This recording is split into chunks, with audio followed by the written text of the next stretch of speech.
Good morning and welcome back to another video, and today is Wednesday Weekly Gold, episode 40. Now just stick around and enjoy the video. Okay, so we are going to be doing the breakdown of the Sky Golem today. So that being the case, let's get into the breakdown. Okay, so the breakdown of the Sky Golem is relatively easy to understand. I have broken it down to its raw materials. Now this is based off of having an alchemist engineer for obvious reasons. Now the alchemist is only going to be used for creating your living steel and your trillium bars and ghost iron ore. Well, ghost iron bars, you get the gist. So we're breaking it down right to the bare essentials. What you're going to need to create one Sky Golem is 2,100 ghost iron bars or 4,200 ghost iron ore. Now this is actually rather easy to actually farm up, and we will get into the farms in a little bit. But that being the case, the ghost iron ore, what you would need to be doing is smelting that down into ghost iron bars and then using your alchemist to turn that into trillium bars. This does not have a cooldown, however, but it will do soon. This is when you use your daily cooldown on creating living steel every day, and you do this every single day, as this would go hand in hand with the next piece that you'll be using. Now this is the Jard's energy source, and the Jard's energy source is roughly around about 300 ghost iron bars, included in the previous number obviously. So you'll be using this on a daily cooldown as well, and there is no way around the Jard's energy source. That's why it's cheaper and easier to do the alchemist daily cooldown as well as the engineer's daily cooldown at the same time. Makes sense. You need the same of each to actually produce a Sky Golem.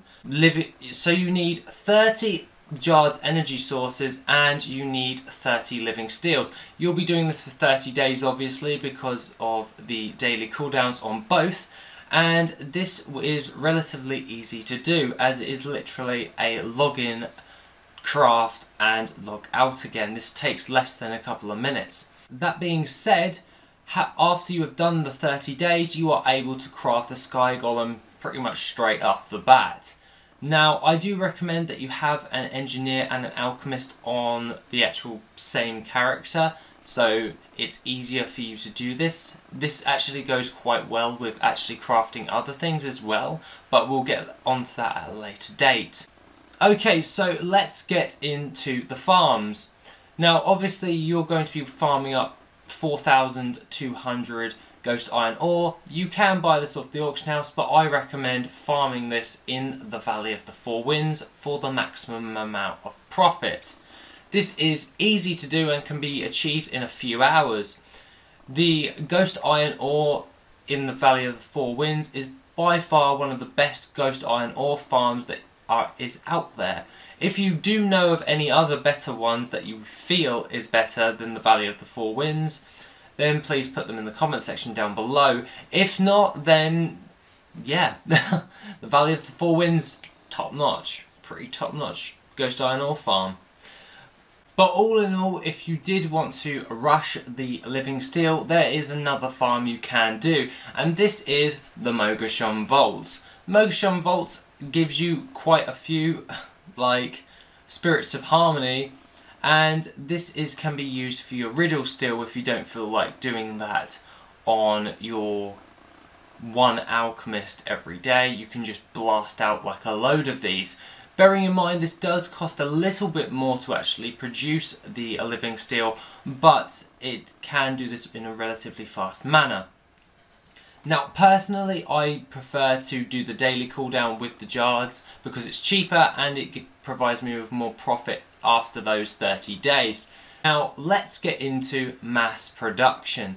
Mass production of these mounts is relatively straightforward, but yet if you don't have the right way of doing it, you're going to screw it up. Now, I recommend that you use an alt army for this, as there's really no other way of actually producing the Sky Golem on a mass production level. The Sky Golem can be produced with an alchemist and an engineer on one character. Now, if you use an alt army, as such as I do, I have I think it's 5 engineers and alchemists, and they all do the same thing. Some of them do Panther mounts one week, some of them do the Sky Golem, but I always manage to do the cooldowns each and every day, because it takes me around about 2 minutes to even do all the cooldowns on all my characters. It really doesn't take that long, and for a sell price at this moment in time for the Sky Golem, roughly around about 120,000 gold. But unfortunately on my realm it's around about 70,000, but I'm still making about 20 grand profit on the actual Sky Golem every 30 days, just for 2 minutes a day every day. So that's pretty damn good, in all honesty. That's like an hour's worth, so to speak, of just crafting to produce a Sky Golem. So 20 grand an hour, not too bad. But that being the case, using the alt army will actually provide you with more Sky Golems each and every day, and it doesn't take all that long to do. This can provide you with more profit over the long run, and because this is such a limited mount in production, that means the demand for this mount and its utility when gathering herbs is essential for most gold farmers, meaning that this mount has a very strong sell rate on most realms. That being the case, guys, tell me what you think on the breakdown of the Sky Golem, and if you like this video and you want to see more like this, please feel free to give this video a like, and as always, have an awesome day, guys. Yeah.